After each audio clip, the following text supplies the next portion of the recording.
Então, tiveram um bom desempenho. Edmilton, tu tá aí? O Edmilton foi removido. Depois eu queria falar com o Edmilton, acho. Ixi, agora eu não lembro qual é a turma dele. O monitor responsável pelo Edmilton faz aí esse link, eu não lembro agora, mas eu posso dizer depois. Enfim, então, turma, quase todas as turmas tiveram um excelente desempenho. Melhor professor fazer o quê, né? Não tem como aprender. Valeu, Lucas, show de bola, cara. Sim, turma. Então, parabéns pelo desempenho. Foram muitos 10, graças a Deus. Teve 9, teve 5, teve 3, teve 2, teve. Mas, assim, é muito do que a gente está vivendo, né, na nossa realidade. Toda semaninha vocês têm um trabalho, vocês viram que os trabalhos ajudam muito, vocês tiveram até 12 pontos, vocês precisam de 10, né, no máximo, mas puderam chegar até 12 pontos, teve gente que chegou a 12 pontos, essas pessoas com 12 pontos têm vontade de falar assim, tá, não faz mais nenhum trabalho, porque você é show, 10. Mas não, continue fazendo os trabalhos, tá? Hoje tem um que está encerrando, que é a atividade 8. A atividade 8, ela vai fazer, pessoal, parte da nota da AV3, ok? Então a atividade 8 vai fazer parte da nota da AV3, assim como a 9 que eu vou abrir hoje, a 10, e pronto. Então a gente só tem a aula de hoje, temos aulas de terça e quinta que vem. Ah, professor, quinta que vem é feriado, que é Corpus Christi. Mas lembra que o feriado foi antecipado para a semana passada? Então, na quinta que vem, a gente vai ter aula normalmente, tá? O feriado de Corpus Christi ele foi antecipado para a semana passada pelo governador, que propôs essa antecipação para a Assembleia Legislativa, e foi dada, e a gente não teve aula na quinta passada. Então, a gente vai ter aula hoje, terça e quinta que vem, que eu vou falar sobre Hannah Arendt, e eu acho que eu devo falar sobre Michael Sandel, e aí a gente entra para a V3 já, dia 16 e dia 18. Quando for depois do dia 16, a gente faz só os feedbacks, ou depois do dia 18, aliás, a gente faz só os feedbacks da mesma forma.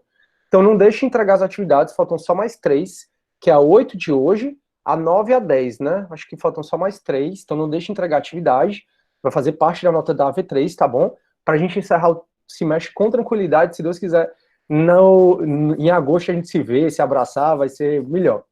Então pronto, recados dados, elogio os meus queridos monitores, parabenizando vocês também pela excelente atuação nas notas.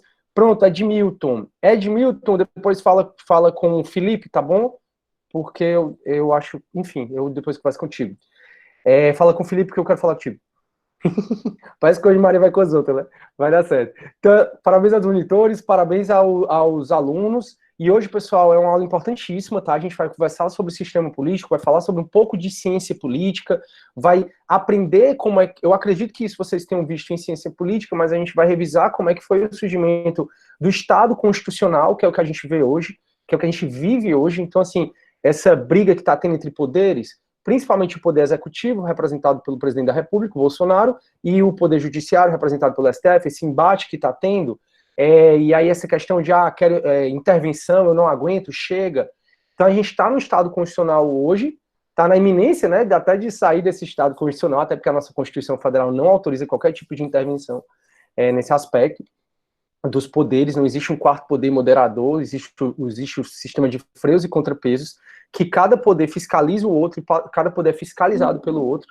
Então, o legislativo fiscaliza o judiciário e o executivo, mas também é fiscalizado por esses dois. E vice-versa. O judiciário fiscaliza o executivo e o legislativo, mas também é fiscalizado por esses dois. Então, é um sistema de freios e contrapesos. Nenhum poder é acima do outro. E aí a gente está vendo um embate muito grande hoje em dia dessas instituições democráticas, e a gente vive dentro de um contexto de Estado constitucional. Mas como é que esse Estado constitucional surgiu? É isso que a gente vai estudar hoje. Na realidade, é uma matéria mais de ciência política, mas como eu vou falar de iluminismo e tudo que a gente vai... e o Estado constitucional tem tudo a ver com o iluminismo, não só com o iluminismo, mas com outras teorias também, mas também com o movimento do iluminismo, vai precisar falar disso, tranquilo? Então é isso. Vou começar. Turma, se alguém quiser falar alguma coisa, tá? Obrigado pela presença, tá? Eu gostaria muito que vocês continuassem vindo para a aula, certo? Só falta só essa e mais duas, ó. Essa e mais duas e termina. Eu não exijo mais nada de vocês. E eu só exijo que no semestre que vem, em agosto, se Deus quiser, a gente vai estar todo mundo presencialmente na Unifor. Você vai lá me dar um abraço, me dar uma aperto de mão, só para conhecê-los melhor, né? Porque eu lembro que tava uma energia muito boa nas salas de aula quando a gente conversava sobre filosofia. Eu vinha para falar sobre isso aqui, de matéria, eu conseguia dar isso aqui de tanto que a gente discutia, e eu achava isso fantástico. Fantástico. Pois é, a sala tá lotada. Felipe, bate uma foto para mim, só para poder postar depois. Coisa boa, fiquei feliz. Você bota foto bem bonita assim, ó, fazendo um carinha. Show. Turma, então o que é que a gente vai fazer primeiro, para vocês conseguirem entender bem o surgimento desse Estado constitucional, que tem tudo a ver com a questão da era moderna, assim, com a saída da era moderna, entrando na era contemporânea. Hoje a gente vai falar exatamente dessa transição da filosofia moderna para a filosofia contemporânea, tá bom? E aí tem tudo a ver com a questão do Estado, já que eu foco a filosofia mais nos assuntos relacionados às questões do direito. Então, para a gente entender bem isso, eu vou revisar um pouco os períodos da filosofia.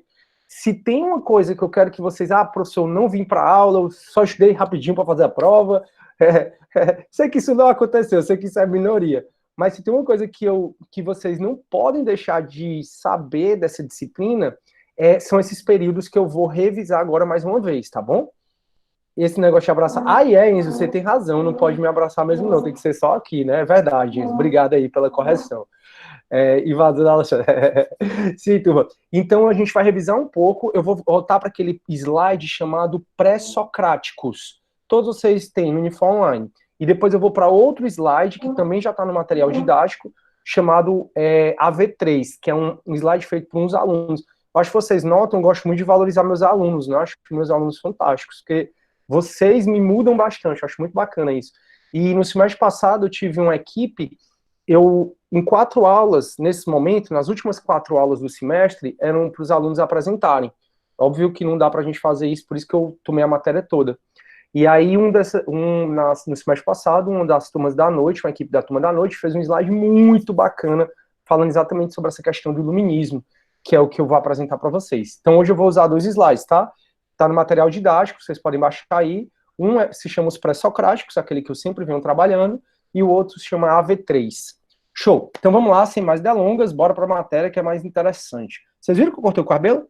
Tô apresentando aqui minha tela, tá, turma? Olha meu cabelinho, cortei, comprei uma máquina. Olha, então você vê um furinho aqui também, ó. Comprei uma máquina, fiquei perturbando a loja, ligando. Cadê? Tem cabelo, tem máquina de cortar cabelo? Chega e acaba. Eu digo, pô, quando chegar, você vai reservar para mim. Aí ela reservou. Aí quando chegou, eu disse, não, eu vou cortar. E taquei a máquina, ninguém foi massa. Deu certo. Vamos lá, turma. Você está compartilhando a minha tela. Então, o slide que a gente vai usar, tá? Esse que é os pré-socráticos. Eu só vou revisar um pouco para a gente poder entender, turma, a questão dessa transição para a filosofia contemporânea e também a transição da questão do Estado, tá bom? Então a gente viu que a filosofia ela tem 4 períodos. E aí a gente estudou o primeiro período, no começo do semestre, chamado período cosmológico ou pré-socrático, onde a principal questão era estudar as questões do mundo, de onde a gente vem, de onde a gente vai, o arqué. Depois desse período cosmológico ou pré-socrático, a gente passou para o período antropológico ou socrático, onde as questões humanas relacionadas à ética, relacionado à questão política, ela passou a ser mais debatida, principalmente aí com Sócrates. Aí a gente passou para o período sistemático. O período sistemático ele é um período muito de Aristóteles, exatamente porque Aristóteles foi considerado o primeiro cientista, já que Aristóteles ele conseguiu fazer certas sistematizações, não só na área da filosofia, mas principalmente na área da biologia. O pai dele foi médico, o Aristóteles foi um grande gênio. E esse período sistemático, ele se caracteriza por os filósofos dizerem assim, já foi pensado muita coisa no período cosmológico, já foi pensado muita coisa no período antropológico. Como é que a gente faz para não perder esse conhecimento? Vamos registrar. Então eles passaram a registrar todo o conhecimento do cosmológico e do antropológico. E o que mais? Vamos sistematizar. Então vamos categorizar cada um dos assuntos. Então esse foi muito o período sistemático, um período de categorização dos assuntos. Então, assuntos relacionados ao surgimento da vida, assuntos relacionados ao arqué, assuntos relacionados à ética, eles foram categorizando.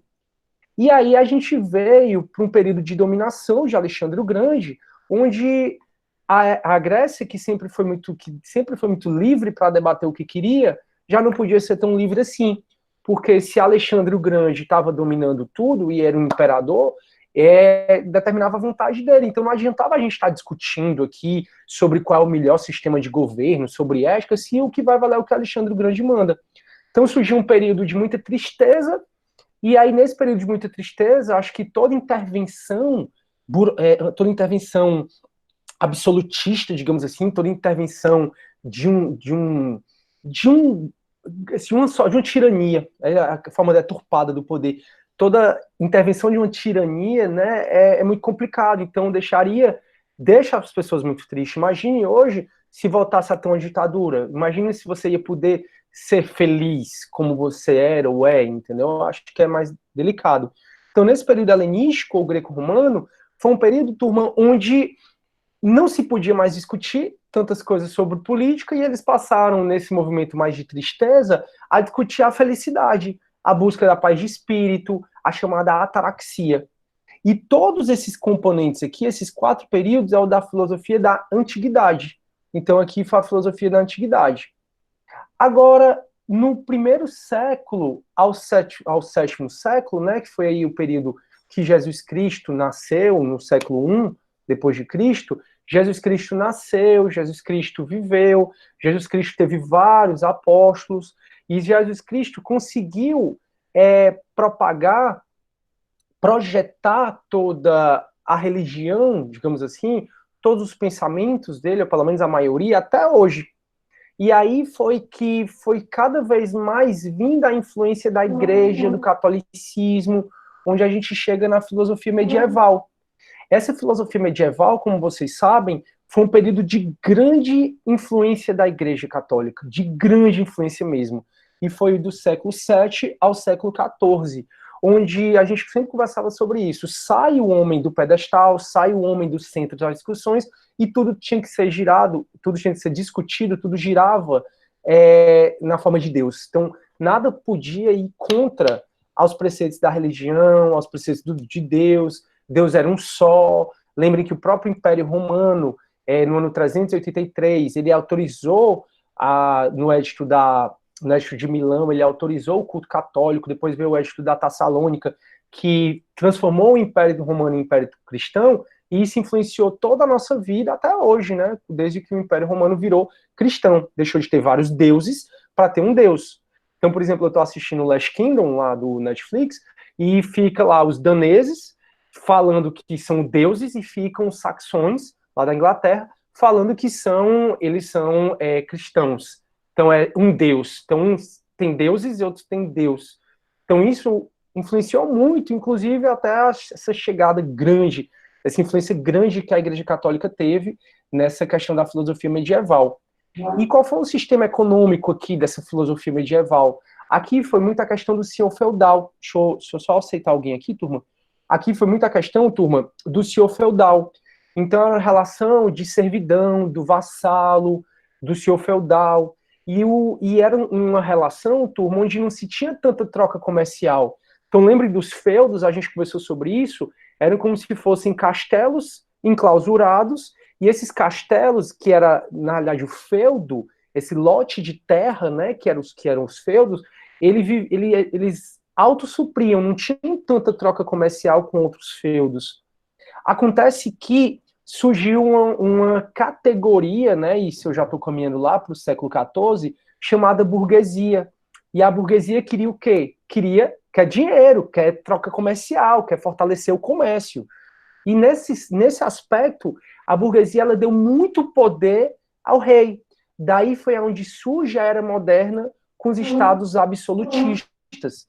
Então a gente surge nessa questão dos estados absolutistas, do Renascimento, onde o homem volta a ficar no pedestal. A gente até conversou muito com essa história de relação muito simbiótica da igreja e do rei, porque a igreja ela quis perpetuar, né, a influência dela sobre as questões econômicas, e a igreja ela passou a apoiar a figura do rei aqui também. Então são onde surgem os estados modernos. E essa palavra Estado, ela foi cunhada pela primeira vez por Maquiavel, em 1503, mais ou menos, no livro Príncipe, que se você não leu, eu recomendo demais que você leia, é muito bom livro, ele é pequenininho, e assim, tem que ler, acho que o professor de Ciência Política deve ter falado isso para vocês. Enfim, então a gente estava aqui, turma, já vocês vão entender porque que a gente está fazendo toda essa regressão histórica, principalmente na questão econômica. Então, no âmbito da filosofia medieval, mais ou menos no século VII ao século XIV depois de Cristo, e aí a gente viu que do 1 ao 6 teve a filosofia cristã. Do 7 ao 14, lembra, a gente falou muito sobre isso, teve a filosofia medieval. Então, filosofia cristã, com Santo Agostinho, com a questão da patrística, falamos isso. Do 7 ao 14, a gente teve a questão da filosofia medieval, com São Tomás de Aquino, que aí ele veio com a história da escolástica, a gente conversou sobre isso bastante. Mas o sistema econômico daqui, que predominava mais, era a questão do senhor feudal. Os feudos, eles eram fechados entre si, eles eram autossuficientes. Acontece que, com essa história, com o surgimento do Renascimento, que é o que a gente já conversou bastante também, renascimento é renascer da Idade das Trevas, que foi a questão da filosofia medieval, é renascer dos valores clássicos, é fazer esses valores da filosofia clássica, que é essa filosofia aqui, desses 4 primeiros quadradinhos, 4 primeiros retângulos, é a chamada filosofia clássica, ou filosofia antiga. Então, o Renascimento, ele quis renascer das trevas. A treva, então, seria esse retângulo verde da filosofia medieval, e ele estava renascendo, renascendo os valores clássicos, que são esses 4 primeiros retângulos. E dentro desse contexto do Renascimento, surgiu a questão da burguesia, e o que a burguesia quer? A burguesia quer dinheiro. E aí, nesse contexto, foi criado o chamado Estado absolutista. Então, o Estado absolutista, ele sempre tem como ponto de referência o que aconteceu na França, a história dos franceses. Achei que alguém queria entrar. A história dos franceses. Então, no século XV ao século XVIII, mais ou menos, a gente tem o chamado Estado absolutista. E aqui é onde figura a filosofia moderna, com os contratualistas. Lembram que a gente está falando? Mas a filosofia moderna, ela vai além do século XVIII, como a gente vai perceber na aula de hoje. E aí a gente já falou que a filosofia moderna, ela tem 6 principais escolas, né? Eu não vou voltar a revisar, porque está nas aulas, e porque eu não estou com tanto tempo. Mas o fato é que, saindo da filosofia medieval, a gente está saindo do sistema econômico do feudalismo. Os feudos, que eram lotes de terras fechados, autossuficientes, que não haviam troca comercial, os feudos passam a se degradar, a acabar os feudos, e a haver mais troca comercial. Então, principalmente com esse surgimento dessa burguesia, é que surge a questão do Estado. Então, o Estado, na realidade, ele sempre existiu, né? Existem 3 teorias sobre se o Estado surgiu agora, se o Estado surgiu antes. Não vem ao caso, porque isso é mais ciência política. Mas surgiu a questão do Estado absolutista. E dentro desse Estado absolutista, que aí a gente já está no contexto da filosofia moderna, e essa filosofia moderna, turma, ela vai desse século XVI, final do século XV, mais ou menos, e até o século XIX. Então veja que no século XVIII acaba o absolutismo e passa a vir o Estado constitucional, que é o que eu quero que vocês entendam hoje. Tudo isso que eu estou falando eu vou explicar melhor no outro slide. Então, se você está viajando, peguem só essas pequenas informações que eu estou dizendo.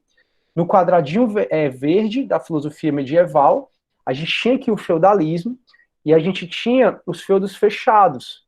Acontece que a burguesia quer troca comercial, então os feudos desaparecem e aí se coloca o poder nas mãos de um homem só. E como eu falei, esse surgimento do Estado absolutista dá poder absoluto ao rei, o rei manda, o rei é o rei sol, como lá Luís XIV, ou seja, esse absolutismo ele é muito focado na história da França. O rei ele passa a sustentar o que a gente chama de antigo regime. Então, o surgimento desse Estado absolutista, ele tem muito a ver com o Renascimento. Renascimento do quê? Das trevas, que é o retângulo verdinho, para renascer os valores clássicos, que é a filosofia antiga. Deixa eu só botar logo aqui, ó, que é essa filosofia antiga. Então, o Renascimento, ele quis renascer os valores da filosofia antiga, os valores da filosofia clássica. E dentro desse contexto do Renascimento, foi aonde a gente deixou de ter só a filosofia medieval e passou até a filosofia moderna. Então, perceba aqui, ó, o Renascimento iniciou no século XIV. E ele, então, ele deu origem ele deu as bases para o surgimento da filosofia moderna.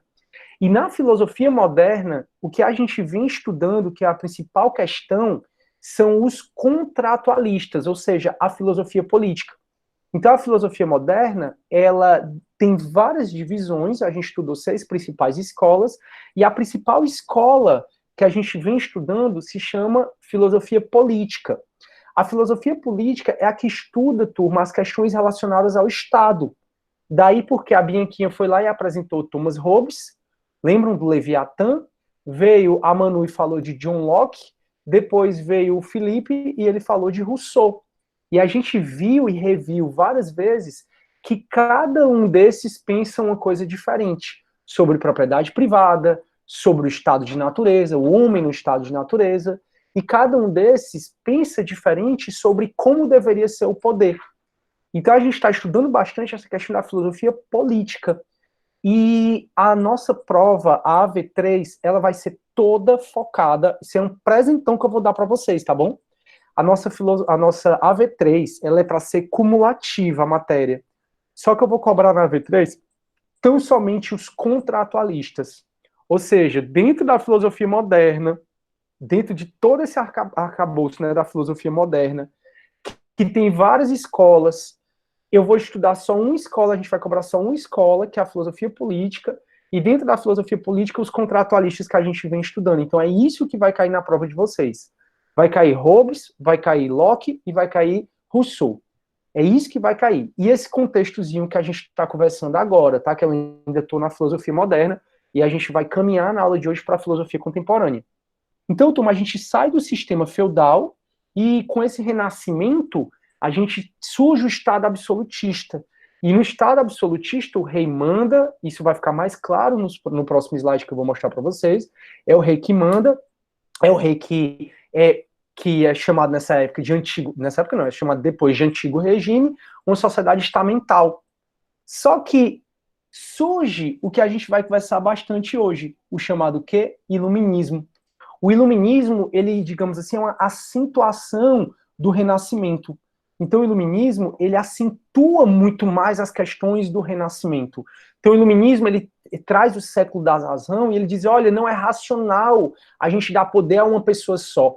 Então, a aula de hoje, ela é muito focada nessa questão do iluminismo, tudo que ele trouxe, e foi exatamente o iluminismo que deu origem à Revolução Inglesa, principalmente à Revolução Francesa, onde, com a Revolução Francesa, a gente deixa de ter esse Estado absolutista e passa a ter o Estado que a gente tem hoje. Qual é o Estado que a gente tem hoje? O Estado constitucional. Então é isso, essa transição que eu quero que vocês entendam hoje, que a gente vai conversar nos próximos slides. Aí eu vou já ver se alguém está com dúvida, turma. Então, ó, só para a gente finalizar aqui, a gente vai terminar esse período aqui da filosofia moderna. Então, com o Renascimento, surgiu a chamada filosofia moderna, onde aqui se discutiu muito a filosofia política, entre outras questões, como a gente já conversou. Surgiram muitos chamados contratualistas, que estudam o chamado contrato social, que é o que vai cair na prova de vocês, que essa filosofia moderna ela foi durar, então, do século XVI ao século XIX. Então, perceba que a filosofia moderna ela pega o Estado absolutista, mas ela também pega o Estado constitucional. E essa filosofia moderna, ela foi profundamente influenciada pelo Iluminismo, que o Iluminismo ele surgiu no século XVIII, que é exatamente o século da Revolução Francesa, onde se tem a Revolução Francesa, se guilhotina o rei para deixar de ter o Estado absolutista, e no próprio século XVIII surge o chamado Estado Constitucional. Então, essa questão toda aqui do século XVI até o século XIX, ou seja, do Estado absolutista até o Estado moderno, não o Estado moderno, mas o Estado constitucional, ela é alvo da filosofia moderna.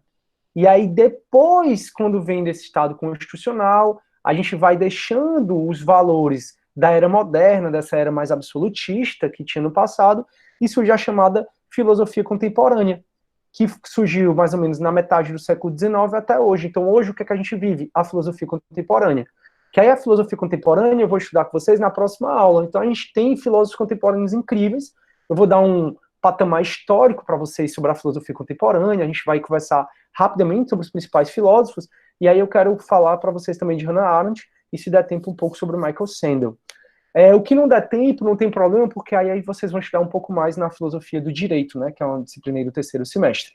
Fechou? Então, turma, por favor, não saiam da minha disciplina sem saber esse quadradinho aqui, sem saber a influência de tudo. E o que está no quadro aqui para vocês é exatamente o resumo de toda a nossa matéria. É isso aqui, a gente foi estudando quadradinho por quadradinho desse.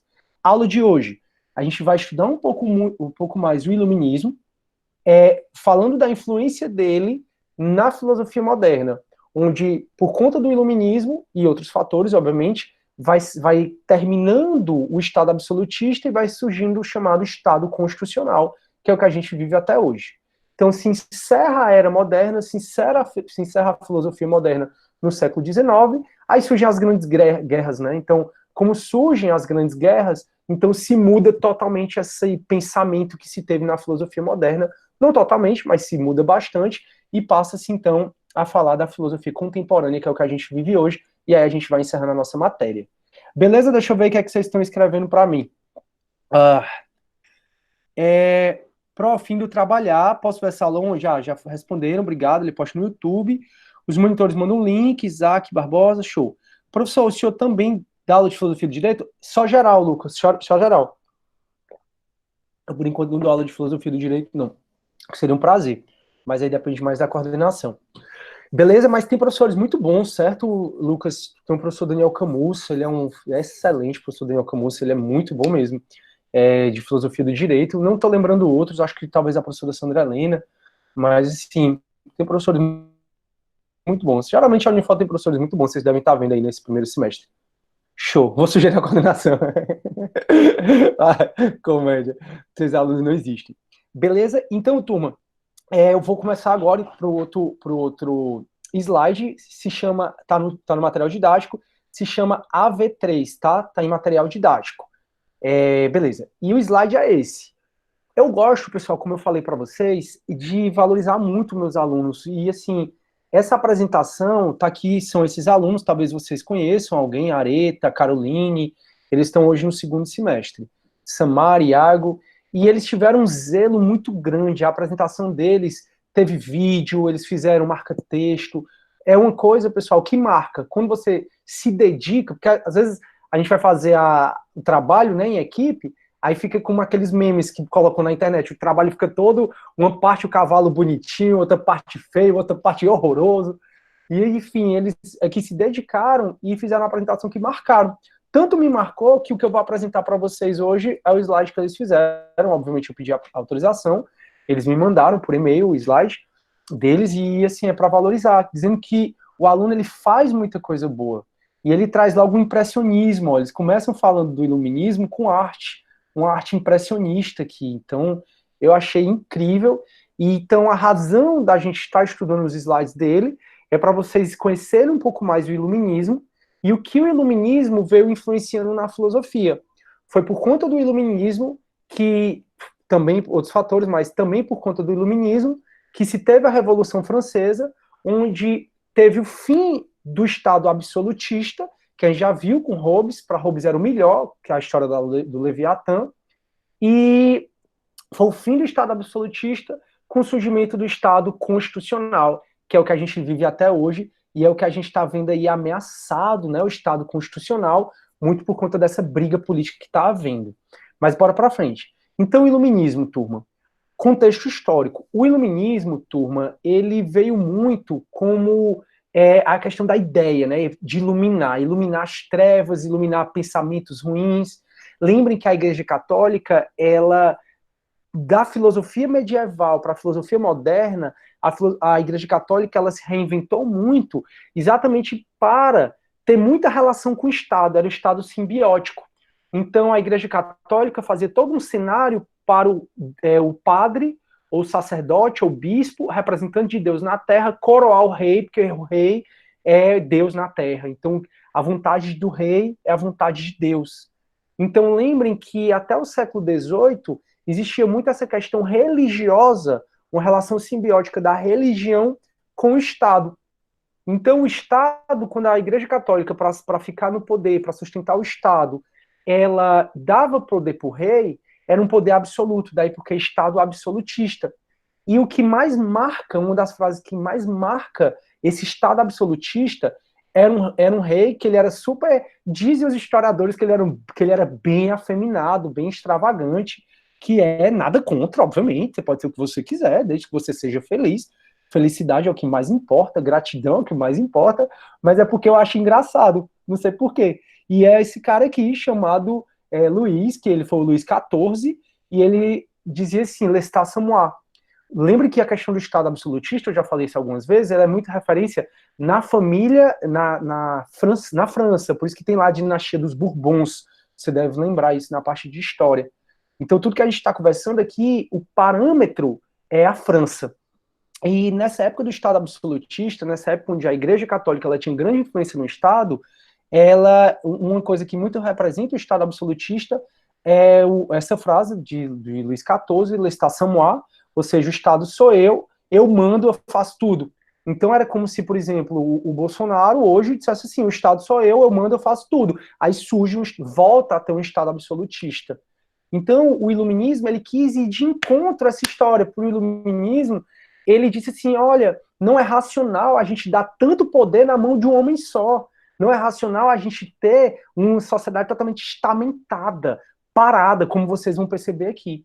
Então, o iluminismo, ele surgiu principalmente no século XVIII, e foi ele que movimentou a Revolução Francesa para acabar com o Estado absolutista e surgiu o Estado constitucional.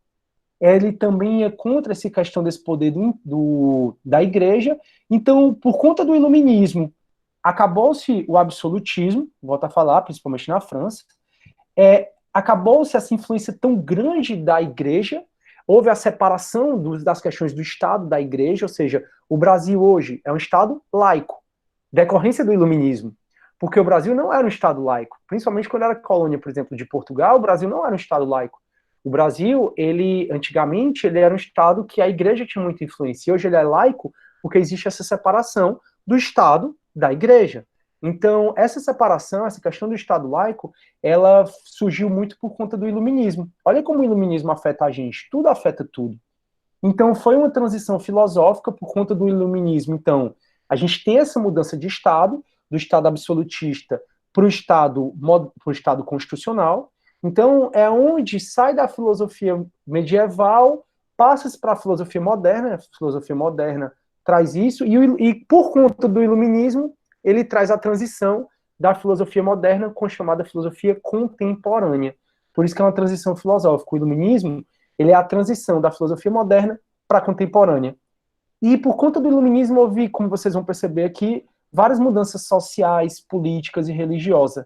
Ele afastou, tem um errinho aqui, a idade das trevas, né? Chamado mais ou menos assim.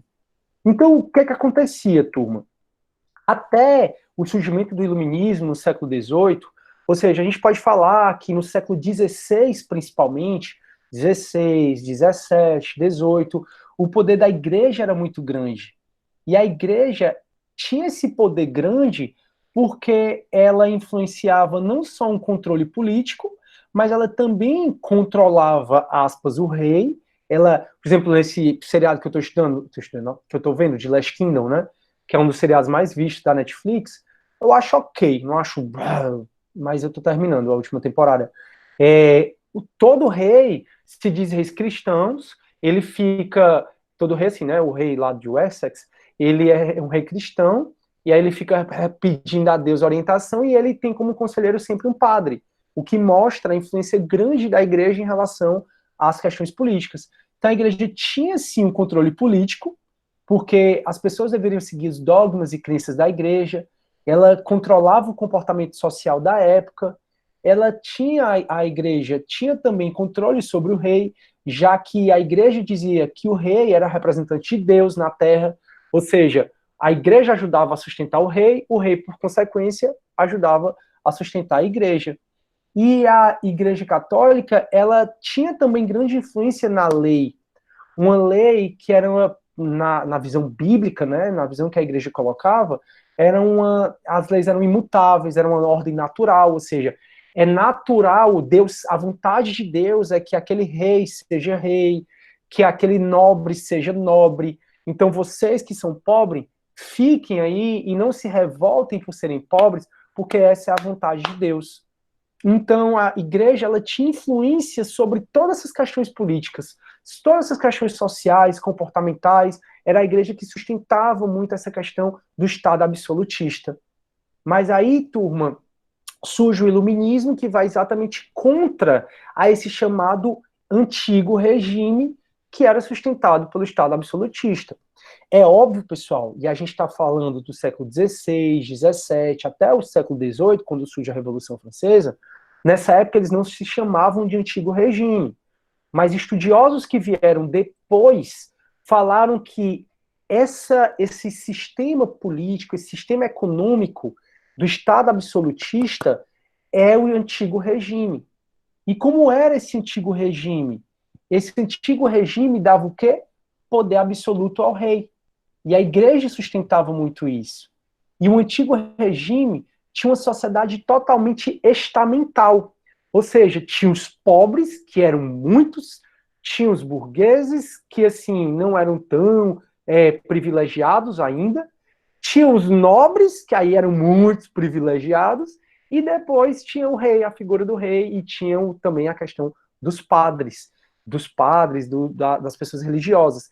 Então era uma sociedade totalmente estamental e era uma sociedade parada, onde todo o comportamento da época se via para não estimular ninguém a querer subir de vida, deixar de ser um burguês, que não era privilegiado, para virar um nobre. Era uma sociedade totalmente estamentada, paradinha, daquele jeito. Isso é o que a gente chama de antigo regime, que isso é o que a gente chama de Estado absolutista. Então, no Estado absolutista, a gente tinha um poder absoluto do rei, o rei tinha esse poder de origem divina, o rei era rei porque Deus queria. Então, se você assistir Last Kingdom, por exemplo, o rei fica todo tempo falando, eu sou rei porque o rei, porque... Ou então falam para ele, você é rei porque Deus quer. Tinha os súditos, sem direitos políticos, que eram todo o resto. A sociedade era totalmente estamental, com a desigualdade social enorme. Tinha os privilegiados, a nobreza e a pessoal do clero, e tinha os não privilegiados, e a economia totalmente mercantilista, onde existia uma intervenção muito grande do rei. Então, turma, no século XVI, XVII e até o começo do século XVIII, existiu todo esse Estado absolutista que a gente chama de antigo regime. E o iluminismo ele veio exatamente trazendo ideias, trazendo razão para ir contra esse Estado absolutista e surgiu o Estado que a gente tem hoje, que é o Estado constitucional. O iluminismo ele foi muito contra a esse tal desse antigo regime. Eu vi que tem alguma dúvida, deixa eu logo falar um pouco. A Ana Luísa está falando assim, tem a série Versalhes, pronto, é muito bom, Versalhes é incrível. E quando vocês puderem, quando vocês tiverem grana, tá? Vão lá, assim, grana eu acho que vocês têm, na realidade. Quando tiverem mais e puderem viajar, e a gente vai liberado para viajar, vão para a França, peguem o trenzinho e vão conhecer Versalhes. É enorme, galera, é enorme. Pense num palácio enorme, enorme, enorme, enorme. E se de trem você demora 1 hora mais ou menos para chegar lá, você imagina quando era de cavalo. Ou seja, Versalhes era feito para ser um lugar afastado mesmo da sociedade, da população. O rei ia para lá, tocava o terror e o povo passando fome. O rei fazia banquetes e festas, a coisa toda, e o povo passando fome lá em Paris. Exatamente, muito por conta de Versalhes, foi aonde surgiu a questão do iluminismo, dizer, rapaz, por que a gente está aqui passando fome e o rei está com várias prostitutas, fazendo banquete, está lá recolhido em Versalhes, que é muito longe daqui. Então acaba fazendo muito sentido. Ótima dica. Show. Então, voltando um pouco aqui, turma.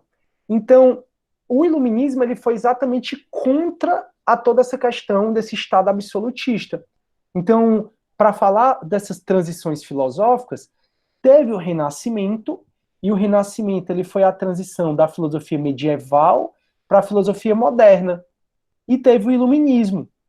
O Iluminismo, que foi uma acentuação das ideias do Renascimento, foi a transição da filosofia moderna para a filosofia contemporânea. Então, o Renascimento, a gente pode dizer que foi a transição da filosofia medieval para a moderna, e o Iluminismo foi a transição da filosofia moderna para a filosofia contemporânea, que é o que a gente vive hoje. E aí, pessoal, eles trouxeram aqui várias questões relacionadas à arte do Renascimento, que isso aqui eu vou passar porque a gente já conversou. Falei até para vocês do quadro do Nascimento da deusa Vênus. Então, ou seja, Na época da filosofia medieval, a arte era toda escura, a arte tinha temas bíblicos, na filosofia medieval, né? Os santos não se podia mostrar partes do corpo. Inclusive, a Capela Sistina, lá, lá no Vaticano, quando você for para o Vaticano, vai ter o Museu do Vaticano, não deixe de ir, e aí você vai para o Museu do Vaticano, é enorme, massa, incrível. O quadro de Rafael Sanzio, aquele Academia de Atenas, lembra, pessoal, que eu falei para vocês, que tem Platão apontando para cima, Aristóteles para baixo, a gente já conversou muito, tá lá na Capela Sistina, é incrível, Capela Sistina, tá no Museu do Vaticano, e dentro do Museu do Vaticano você conhece a Capela Sistina, que é quando você olha para cima, tá lá o encontro de Deus, né, com o homem, aquela história toda. E eu tô falando isso porque foi pintado com nudez, e chegou um outro papa e disse assim, não, não pode ter arte de nudez, não pode haver pessoas peladas aqui. Então foi colocada cobertura em todos os anjos, em todo mundo. Se você for ver aquele quadro onde tem o Deus tocando quase o dedo no homem, se você for ver Deus, na verdade no começo o homem, né, o homem ele tá mais pelado, mas tá aparecendo um pouco mais, mas foi uma inovação muito grande de Michelangelo, foi uma inovação que ele trouxe. Aí chamaram outro cara para cobrir as partes íntimas, porque não podia. Então, nessa época da filosofia medieval, tinha que estar tudo coberto, a arte era muito escura. E com o Renascimento foi um grande período de produção cultural fora do comum, onde surgiu a Mona Lisa, que deve ser o quadro mais famoso do mundo, está lá no Louvre, na França, onde surgiu o Nascimento de Vênus, de Sandro Botticelli, isso aqui está na Itália. E aí você vê a deusa Vênus antropomorfizada, ou seja, como se fosse uma mulher mesmo. Aqui, anjos, anjos também antropomorfizados, e você vê a valorização do corpo. Isso a gente já conversou. Então, o iluminismo, né, turma? O que é que o iluminismo fez para a gente? O iluminismo, ele surgiu na França, ele foi um movimento intelectual, e ele foi chamado, nessa época, porque foi chamado de iluminismo, do século das luzes, porque eles tiveram ideias. Em todo desenho animado aparece uma luz, uma lâmpadazinha assim, para apresentar que a pessoa teve uma ideia. Então, se eu estou num desenho animado e a pessoa teve uma ideia, aí aparece essa luzinha, exatamente fazendo referência também ao iluminismo, porque ter a lâmpadazinha, a luz, ela representa ideias, ideias novas. Então, para que a gente vai sustentar esse sistema político que não dá certo? Que eu estou aqui, eu sou burguês e eu estou morrendo de fome. Então a burguesia ela queria era ganhar dinheiro, ela queria era deixar dessa história do Estado mandar em tudo, do rei mandar em tudo e eles ficarem passando fome. Do rei tá lá em Versalhes e a galera tá passando fome. Então o iluminismo, turma, ele surgiu na França, foi um movimento intelectual e ele brigou muito com essa questão da igreja, da relação da igreja com o Estado. Criticou demais o absolutismo, como vocês já estão percebendo, valorizando mais a razão. Não é racional dizer que o rei ele é o representante de Deus na Terra. Isso não é racional. Vamos tirar essa questão do rei e vamos trazer o movimento, o Estado constitucional, como vocês puderam ver em Locke, como vocês puderam ver em Rousseau. E aí, turma, busca pela enciclopédia, ou busca pelo conhecimento, e essa época surgiram os enciclopedistas. Já eu vou falar um pouco mais sobre isso. Então, o que é que o iluminismo defendia, certo? O iluminismo ele defendia o racionalismo, ou seja, pensar com razão, por isso que é o retorno às antiguidades clássicas, a busca pelo conhecimento, uma sociedade mais igualitária, não em sociedade estamental, sustentada pelo antigo regime, sustentava a soberania popular. Lembram de Rousseau? Lembram de Locke, que a gente estudou? Então, eles sustentavam uma soberania popular, a questão da gente poder votar, a gente conversou muito sobre isso nas duas últimas aulas, sustentava o governo constitucional, liberdade econômica, antropocentrismo, ideais burgueses. O iluminismo sustentava o que a gente vive hoje, mutatis mutandis. Então, se você pensar bem, é por conta do iluminismo que a sociedade está como é hoje. Então, a gente tem muita busca pela razão. Então, na verdade, pessoal, a gente está tendo retrocesso, né? Onde a Terra está virando plana de novo, onde ciência não importa, o que importa é achismo, onde, enfim, a gente, se você pensar bem, a gente está regredindo para a idade das trevas, né? Digamos assim. Mas até o surgimento, assim, até esse ano, digamos assim, até 2018, vou botar até 2018, a gente tinha principalmente essas características. Mas se você pensar mesmo, pessoal, a gente está retrocedendo, né? Está tendo pandemia, está tendo. A igreja está influenciando muito, que aí a gente vê a bancada dos evangélicos, mas assim, nada contra, né? Eles estão dentro da democracia. Então, se você pensar, a gente está voltando, né, à idade das trevas. Coisa engraçada, faz parte. O que eles defendiam é o que a gente viveu até mais ou menos em 2018. Racionalismo, busca pelo conhecimento, uma sociedade mais igualitária, a soberania popular, ou seja, nos votos, daí porque vem Locke, daí porque vem Rousseau, governo constitucional. Hobbes aqui não, lembre que Hobbes ele não entra na filosofia, no iluminismo, porque Hobbes ele entra na filosofia política, porque ele foi um contratualista, Thomas Hobbes, e ele sustentou mais a questão do Estado absolutista, como a gente viu. Um governo constitucional, liberdade econômica, antropocentrismo, um homem no centro de tudo, e ideais burgueses, que é esse ideal de comércio. Hoje, eu posso entrar no AliExpress, por exemplo, e comprar coisas da China. Então, isso é uma liberdade econômica, uma liberdade comercial muito grande, isso é um ideal burguês muito grande. E o iluminismo criticou muito, foi muito contra o absolutismo, a desigualdade, ou seja, aquela sociedade estamental, o autoritarismo da igreja, foi muito contra isso, e a questão do mercantilismo, no sentido de trocar uma coisa por outra, do mercantilismo no sentido de falar que era o rei que mandava em tudo, que o rei que fazia essas trocas mercantis, porque o mercantilismo, ele não deixava ter tanta liberdade para os burgueses trocarem o que quiserem. Então ele criticou muito, o iluminismo criticou muito essas questões, e por conta do iluminismo a gente viveu o que viveu até 2018. Agora a gente está retrocedendo. Então lembram do antigo regime, que a gente acabou de conversar, onde a gente tinha um rei aqui, uma sociedade estamental e desigual aqui, e o mercantilismo aqui. Olha o que é que o iluminismo fez. Olha que bacana que eles trouxeram, pessoal, para a aula. O iluminismo, ele acabou aquele antigo regime que eu mostrei para vocês, acabando o poder do rei. Olha, como era o antigo regime? Poder absoluto do rei, sociedade estamental e, portanto, uma sociedade desigual, e o intervencionismo do Estado demais, que é característico muito da economia mercantilista. Então, o antigo regime era dessa forma: poder absoluto do rei, uma desigualdade social por uma sociedade estamental, um intervencionismo econômico muito grande do rei. E aí, o que é que o iluminismo fez? Ideal burguês. E burguês quer dinheiro, burguês quer troca comercial, burguês quer liberdade econômica. E se você tem liberdade econômica, a sociedade fica um pouco mais igual, porque cada um pode competir sem que o rei fique mandando em tudo. Então, o iluminismo, através do racionalismo, ele trouxe o chamado governo constitucional. A gente rompe, então, com esse Estado absolutista e traz o Estado constitucional, traz o governo que a gente vive até hoje. A sociedade, ela deixa de ser tão desigual, uma sociedade estamental, onde você não podia galgar posições melhores, e a sociedade, ela vira mais igualitária. Hoje, que é que você estuda muito no direito? A igualdade. Lembra que a gente falou na aula passada da igualdade material de Aristóteles, onde a gente deve tratar os iguais de maneira igual, os desiguais de maneira desigual, para surgir uma igualdade? É isso que vocês vão estudar muito na faculdade de Direito, e, muito embora foi uma frase que já dita por Aristóteles, essa questão, até a gente falou sobre o auxílio emergencial, essa igualdade material, ela surgiu muito por conta do iluminismo. Então foi um século da razão, onde trouxe o governo constitucional, onde tem divisão de poderes, onde tem uma soberania popular, todo poder emana do povo. Olha o que a nossa Constituição já diz. Todo poder emana do povo, é a soberania popular, é a nossa vontade, é a vontade do povo.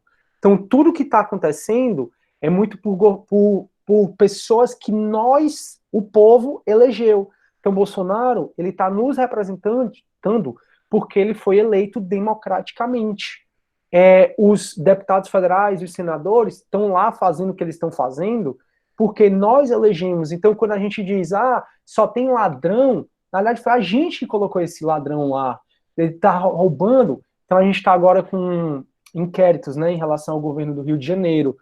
E aí está descobrindo que houve desvio, inclusive agora, na pandemia. Estão descobrindo, né? Quem vai dizer se houve ou não é o judiciário. Mas você vê, quem foi que colocou o Itzel lá? Quem foi que colocou o governador do Rio de Janeiro lá? Foi o povo. E decorrência muito do iluminismo. deu certo ou não, aí eu deixo para vocês pensarem, né, esse governo constitucional.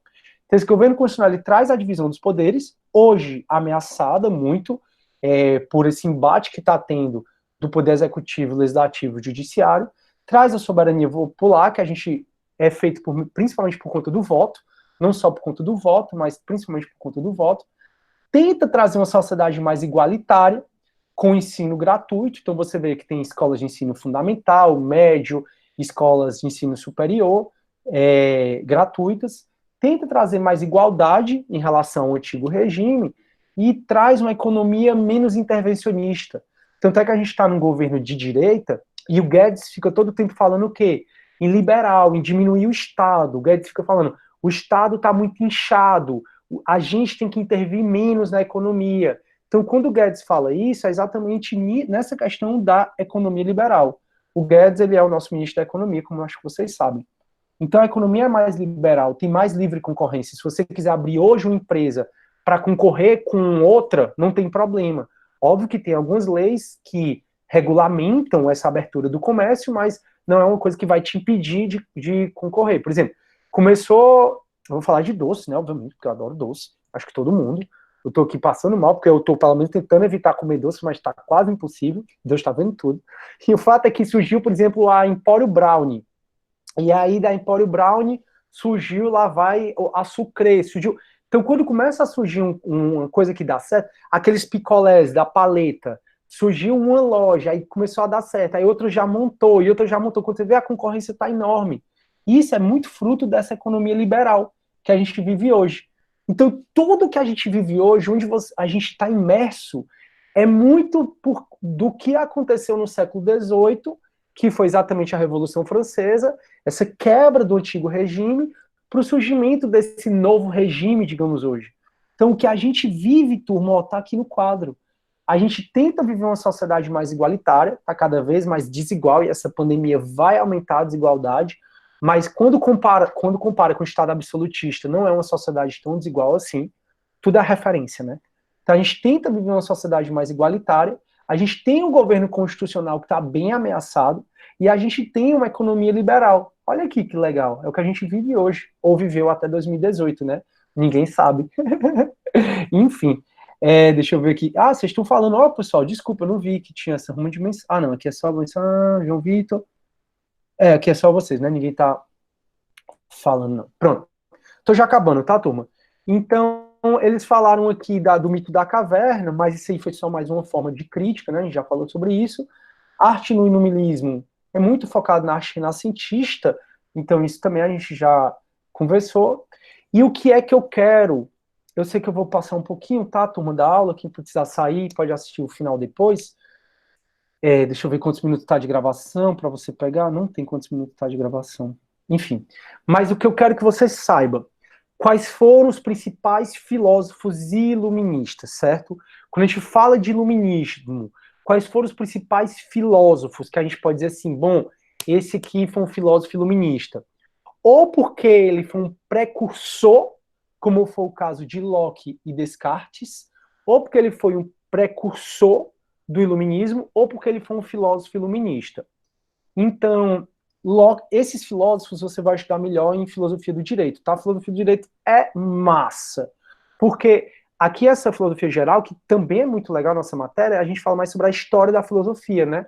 Em filosofia do direito a gente revisa essas histórias, mas só focado em assuntos com afinidades diretas do direito. Então é massa, é falar de contratualismo o tempo todo, é falar desses pensamentos, tudo que a gente está conversando. Uma aula de hoje, por exemplo, foi uma aula muito de filosofia do direito. Enfim, então quais foram os precursores do iluminismo? Principalmente John Locke, que a gente já conversou sobre ele, foi até a aula da Bianquinha, e eu ajudei muito, que foi um contratualista. Descartes ele fala, penso, logo existo, ele é uma frase muito conhecida deles, né, René Descartes. A gente falou sobre Descartes, acho que faz 3 aulas. Descartes, pessoal, foi aquele filósofo que trouxe o método cartesiano de ensino. Vocês estão no curso de Direito e vocês vivem o método cartesiano. Descartes, ele foi aquele cara que disse assim, vou criar um método de produzir conhecimento.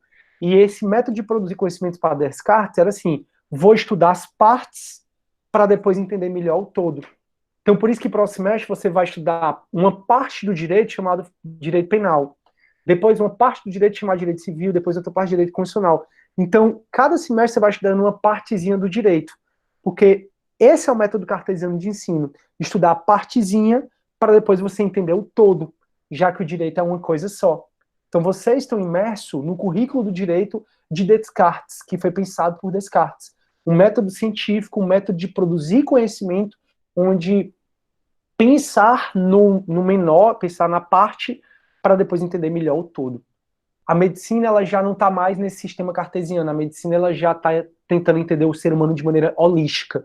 E eu acho que isso tende a vir para o direito também. De eu pegar um caso concreto e mostrar para vocês, e vocês conseguirem entender o penal, o civil, o administrativo, tudo nesse caso. Mas isso a gente vai esperar ver o que vai acontecer. E quais foram os principais filósofos do iluminismo? Que aí são filósofos que, sem dúvida nenhuma, vocês vão estudar em filosofia do direito. Primeiro foi Rousseau, a gente já conversou sobre Rousseau. Primeiro que eu digo assim, né, eu vou falar logo de Rousseau, porque a gente já conversou sobre Rousseau. O Rousseau foi a aula do Felipe, foi a nossa última aula. A gente conversou muito, dizendo que o homem nasce bom, a sociedade o corrompe, ele brigava muito sobre o direito de voto, ele brigava, ele dizia que o homem no estado de natureza era um homem bom. Então, Rousseau, sem sombra de dúvida, Montesquieu, que trouxe um livro chamado O Espírito das Leis. Nesse Espírito das Leis, foi Montesquieu que trouxe essa divisão de poderes. E é muito que o iluminismo brigava, por essa divisão de poderes que a gente tem hoje. Então, Montesquieu, você vai estudar bastante o Espírito das Leis e Voltaire. Então, esses são os três principais filósofos iluministas, tem mais dois que eu quero mostrar para vocês, mas esses filósofos vocês vão estudar muito em filosofia do direito. Aqui você estudou comigo Rousseau, e filosofia do direito você vai aprofundar um pouco mais sobre os pensamentos de Rousseau. E aí, turma, também a gente pode falar que, sem sombra de dúvida, o iluminismo ele teve como influência Diderot. Diderot ele idealizou a enciclopédia, que é chamado o Livro dos Livros, porque a enciclopédia, a gente conversou um pouco sobre ele, que é a história da enciclopédia Barça.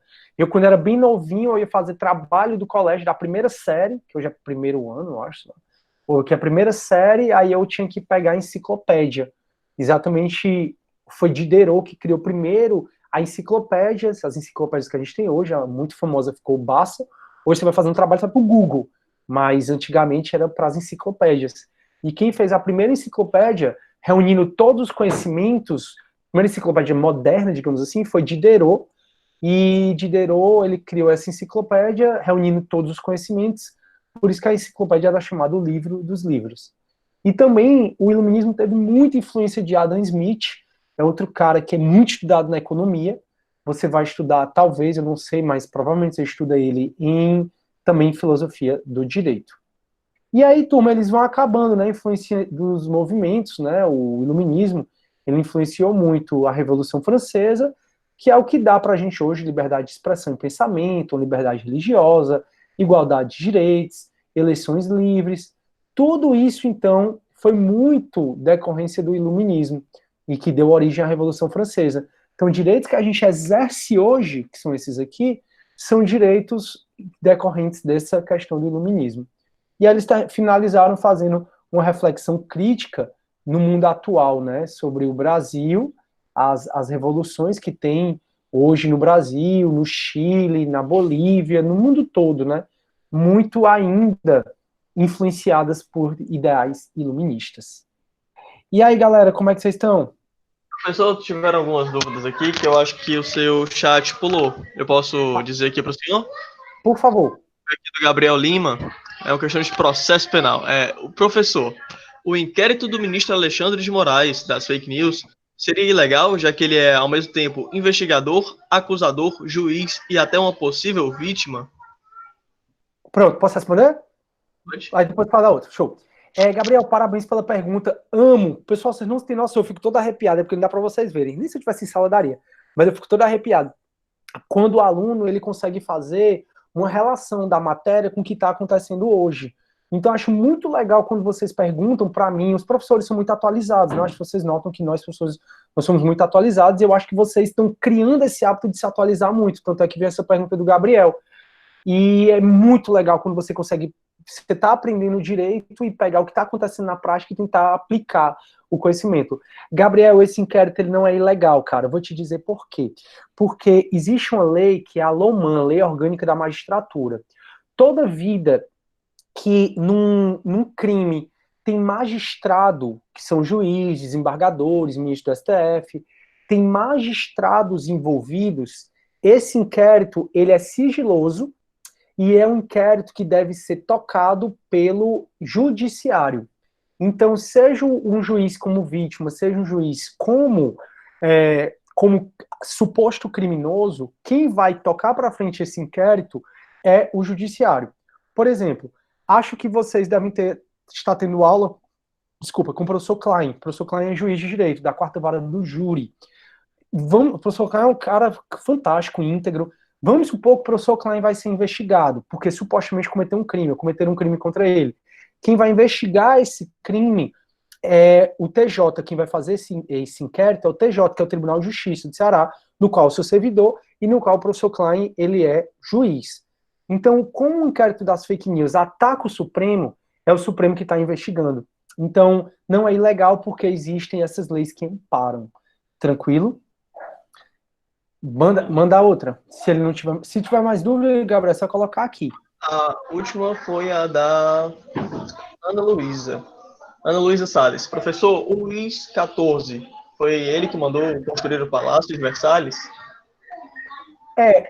Ana Luísa, eu não sei se foi ele que mandou construir, só sei que ele usou muito. Então eu não vou saber te dizer se foi ele que mandou construir em si. Mas, não vou nem chutar, não. Pois é, Ana Luísa, eu sei que ele usou bastante, mas eu não sei se quem construiu foi ele. Porque eu não estou lembrando, acho que eu também nunca li sobre isso, mas parece ser bem interessante essa pergunta, descobrir isso. Depois coloca aí no Google, imagino que não seja uma questão muito difícil de se responder, não. Isso é mais para os historiadores, né? Enfim. Galera, não sei como agradecer a presença de todos, viu? Muito obrigado. Por favor... Ana Luísa, não precisa nem agradecer, eu nem te respondi, porque eu não sei mesmo. Aí o Gabriel falou, finalmente, Gabriel, e isso vale para todo mundo, a dúvida que você tiver sobre o que estiver acontecendo, me perguntem. Eu tenho o maior prazer de tirar a dúvida de vocês, principalmente quando é questões atuais, tá bom?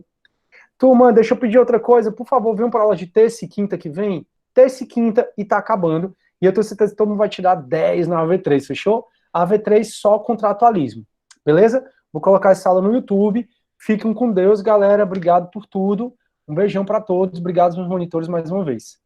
Tchau, turma.